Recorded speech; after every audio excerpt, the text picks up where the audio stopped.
Alors bonjour, Bonjour. nous sommes à l'UFA Horticole de Lens, situé dans l'Aisne, en Picardie. Alors une UFA c'est quoi? Concrètement, c'est une unité de formation par apprentissage et celle de Lens propose des formations liées au métier du paysage. Je vous propose d'aller à la rencontre d'un formateur technique, monsieur Franck Piana. Alors Franck, avant tout, à quel métier la formation BTSA Aménagement Paysager donne-t-elle accès?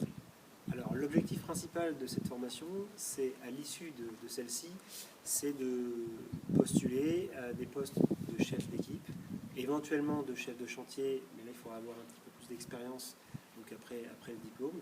Après, je dirais tout dépend des compétences de la personne et de son investissement. Mais clairement, le BTS, l'objectif principal, c'est d'aller sur un poste à responsabilité dans les métiers du paysage. Donc voilà, d'encadrant et puis d'ouvrier, d'exécution. Et non plus d'exécutant. Voilà. Quelle est la durée de cette formation? Alors, c'est une formation qui dure sur 2 années.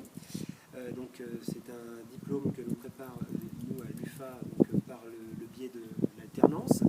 Donc avec 15 jours en centre de formation et 15 jours dans l'entreprise d'accueil. Alors ça peut être aussi une collectivité également.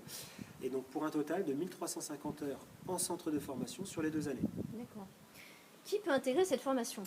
Alors pour intégrer cette formation, donc là on est sur un bac plus 2, niveau bac plus 2, donc il faut absolument sortir d'un bac pro à aménagement paysager éventuellement, ou ça peut être sur des spécialités, je dirais, connexes, mais il faut qu'il y ait un lien avec l'environnement. Après ça peut être également avec des bacs pro, des bacs technologiques pardon, ou éventuellement des bacs scientifiques, bien au contraire.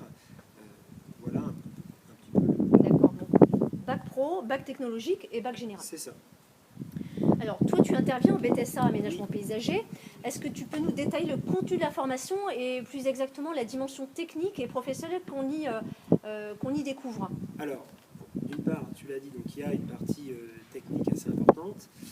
Donc au niveau des modules techniques, on va retrouver de la gestion d'entreprise, de la gestion de chantier, donc être capable de faire des devis, de la reconnaissance des végétaux, de la biologie végétale, donc la connaissance végétale est très très importante dans les métiers du paysage. Ensuite, on va retrouver toutes les techniques d'aménagement, techniques d'aménagement, de création, donc être capable de connaître comment les procédures techniques pour mettre en place des revêtements de sol, donc des terrasses en bois, des pavages, des dallages. On fait un petit peu de travaux publics également dans ce BTS-là.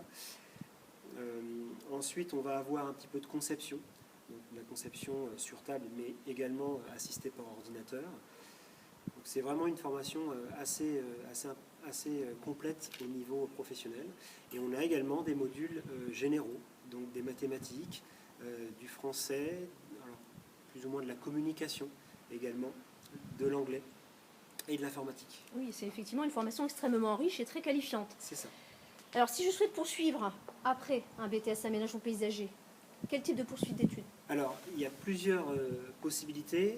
Alors, soit on peut aller s'orienter, tout va dépendre du projet professionnel. Si on veut plutôt rester, je dirais, terrain, travailler sur le terrain, donc on peut s'orienter vers un CS, donc un contrat de spécialisation. Donc nous, à l'UFA Horticole de Lens, on propose donc le CS Construction Paysagère et le CS Arboriste et Lagueur.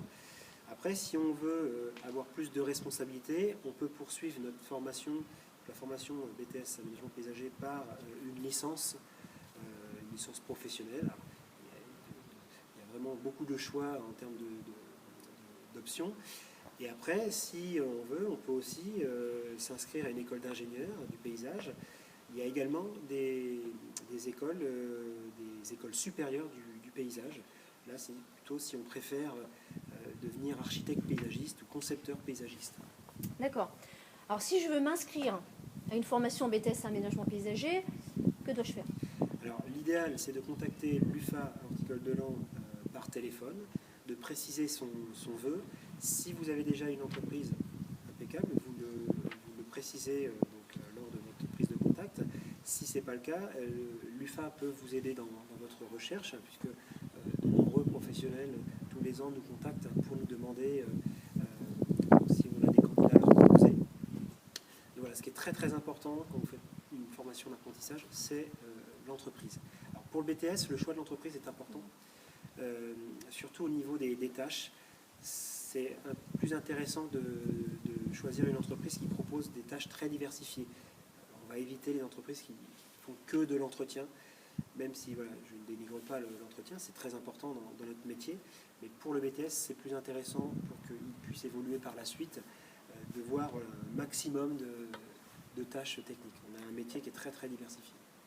J'allais oublier, en sortant de BTSA aménagement paysager, donc est-ce que le taux d'insertion est bon? Est-ce que je trouve facilement un emploi? Alors oui, le taux d'insertion est plutôt satisfaisant, même très satisfaisant. Les entreprises sont demandeuses des jeunes qui sortent avec un BTSA. Après, ce qui est très important, c'est les compétences. Donc, on ne va pas devenir du jour au lendemain chef de chantier en sortant d'un BTSA aménagement paysager. L'expérience va justement affiner toute cette partie-là. Mais voilà, si on est motivé, si on est volontaire, il n'y a aucun problème, on trouvera du travail très rapidement avec cette formation. Eh bien, merci beaucoup Franck pour cette interview. Nous en savons désormais beaucoup plus sur cette formation en BTSA aménagement paysager. Je vous dis à très bientôt. Merci à vous. Au revoir.